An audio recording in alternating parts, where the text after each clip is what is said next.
तो आज का जो हमारा शेयर रहने वाला है वो है श्रीराम फाइनेंस लिमिटेड। शेयर में बहुत ही बढ़िया पुल बैक्स देखने को मिले हमें। ठीक है, निचले स्तर में शेयर गया तो था कुछ टाइम पहले, एक महीने की बात कर लो तो अप्रॉक्स 600 के लेवल्स को टच कर गया था शेयर। फिर वहाँ पे मैंने वीडियोस वगैरह बनाए थे कि ओके गो अहेड। मैंने यहाँ पे भी डाले थे आपको कि जाओ आराम से एक्यूमुलेशन पे जाओ, कोई भी इशूज़ नहीं है शेयर पे अभी तक के लिए, रिजल्ट्स वगैरह बढ़िया हैं, एवरीथिंग इज़ फाइन। अब बढ़िया एक पुल बैक्स देखने को मिला हमें यहाँ पे 10% का। 6 महीने की बात कर लिए तो शेयर यहाँ पे शेयर पहुँच गया था 600 के लेवल्स पे, 580 के अराउंड, एंड वहाँ से हमें बढ़िया एक पुल बैक देखने को मिला। अब वहाँ पे शेयर पहुँचा भी था, ठीक है, नो रीजंस के कारण बस शेयर फिसलते जा रहा है, बट उस गिरावट में एक्यूमुलेशन करना that is the important thing here. Okay, now यहाँ पे बढ़िया पुल बैक्स देखने को मिला। आगे के लिए क्या, बिकॉज शेयर 700 का लेवल्स पहले से ही टच कर गया था, वहाँ से फिर हमें गिरावट देखने को मिला, एंड नाउ अगेन वो 700 के लेवल्स को टच करने जा रहा है। But the main question comes here कि 700 के लेवल्स पे ओके तो है, बट हमें करना क्या चाहिए इसमें शेयर में? क्या हम अभी भी फ्रेश एंट्री लेके बैठ सकते हैं 700 के ऊपरी लेवल पे जाने के लिए, या फिर यहाँ से भी अगर हमें एक अच्छा खासा रिवर्सल्स देखने को मिल जाए तो क्या हम इस पर एक लॉन्ग टर्म परस्पेक्टिव से बैठ सकते हैं? सारी चीज़ें समझ जाएंगे, वीडियो में अंत तक बने रहो, आपको सारी चीज़ें समझ में आ जाएंगी।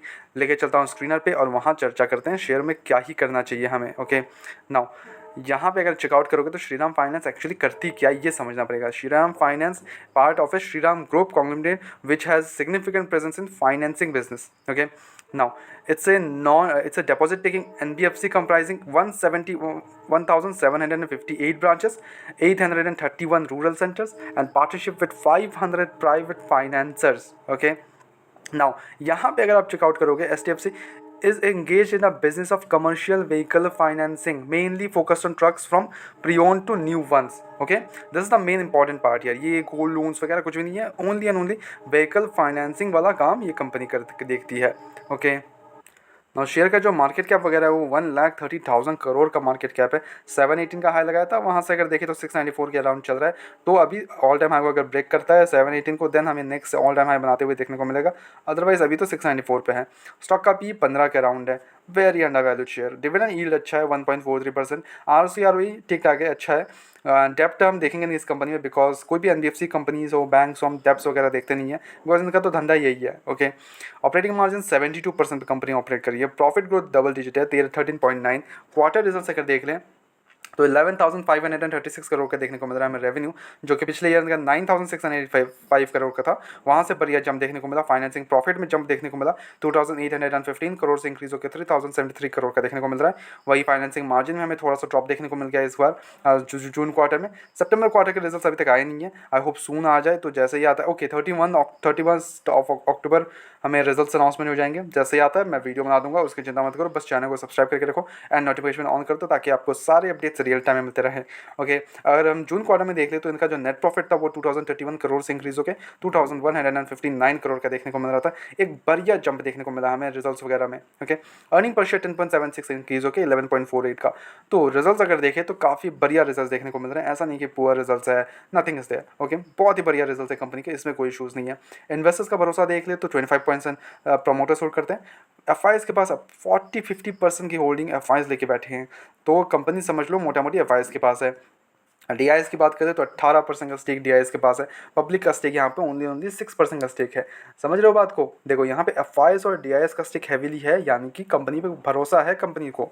ओके, एफ को भरोसा है कंपनी पे, इस पर कोई इशूज़ नहीं है। ठीक है, now the main question comes here कि करना क्या चाहिए। मैं अभी भी इसमें फुल्ली तरह से बुलिश हूँ, बिकॉज रिजल्ट्स अच्छे हैं। एंड NBFCs के जो बिजनेसेस हैं, वो आप गोल्ड लोन हो या फिर आपकी व्हीकल फाइनेंसिंग लोन्स हो, every kind of thing, NBFCs में काफ़ी ज़्यादा बुलिश हूँ। NBFCs में अभी भी बुलिश हूँ, no doubt in this. Okay, because this is the future actually.